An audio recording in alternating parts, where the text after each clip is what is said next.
Okay, hello, welcome back everyone. I'm Kevin from Kevin and what I have here is two Yashinon DXs. Let me go turn one more light on.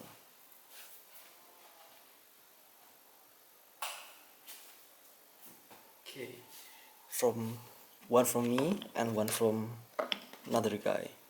Let me go explain to you how our builds differ and how I'd say you might wanna go Rehouse over getting something adapted like this.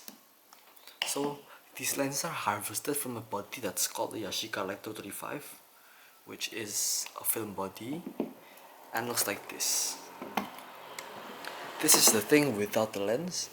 I do not have one that's like intact, so I can't really say to you how this thing looks like, but you might just search online, find Yashica Electro 35.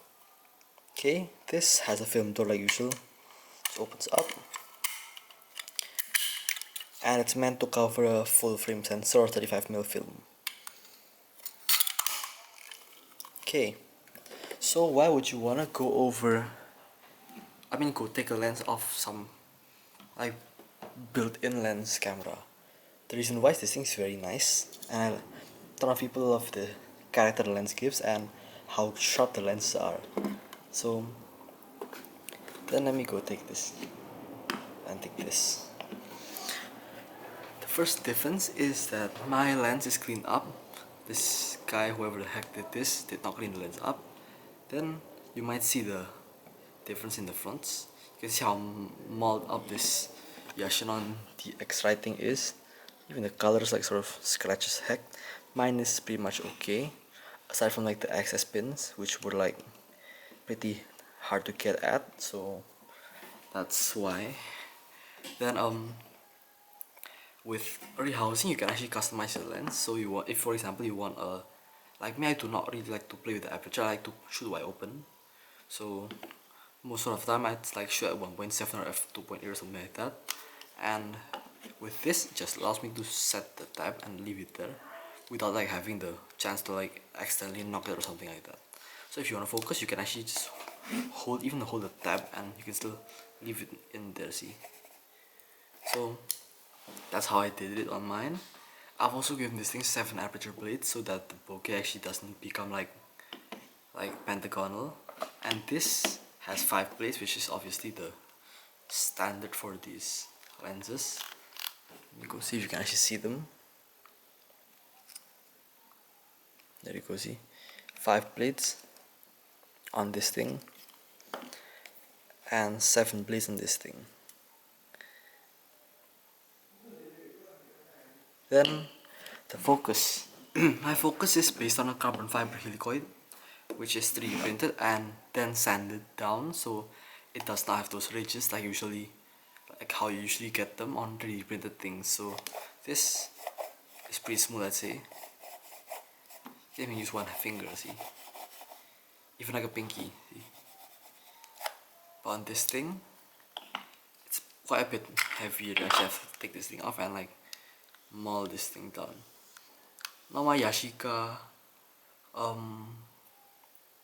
Lynx 14E also had this kind of like weighted focus, so I think that's in the design, but honestly I don't really like heavy focusing, especially having a small mirrorless body like the A6000, which I'm using to film right now, or the Next 6, where you actually have to like hold it pretty tight in your hand, and that tends to like make the rubber like expand on these mirrorless bodies. Then as to the optics, yeah, I've told that before, and also the weight. This thing's mostly carbon fiber and this thing's mostly metal, so you might actually understand how different the weights are. This thing actually weighs like half this, so it's a pretty big difference, I'd say.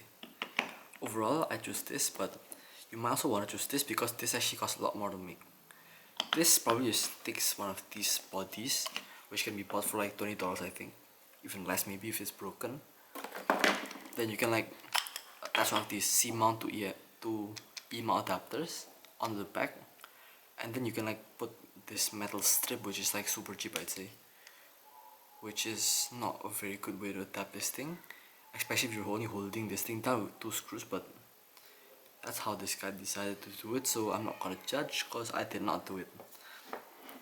on mine I chose the 3D printed way, so this thing's way thicker. You can see that the mount's all carbon fiber. I've been using this for a few months and this thing has not done anything bad on me, so I'd say this is the way to go if you actually do have the time and money to make one of these adapter lenses.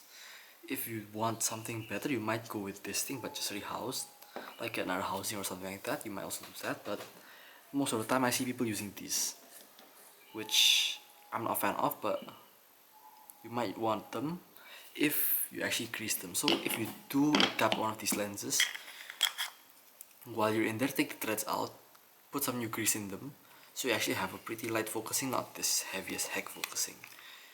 The aperture blades are okay enough, but also clean the optics. Like, I tore the whole thing down in this thing. I made this thing super modular, so you could take this thing out, like every single optic out on the table in 2 parts in less than 5 minutes.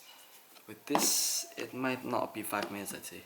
I'd say you can probably take this thing out and the front out in like 5, then you can probably take this mystery mount out in like 10 minutes. So I'm not gonna say this thing's easy to do or easy to service, but that's how people usually do it, so yeah.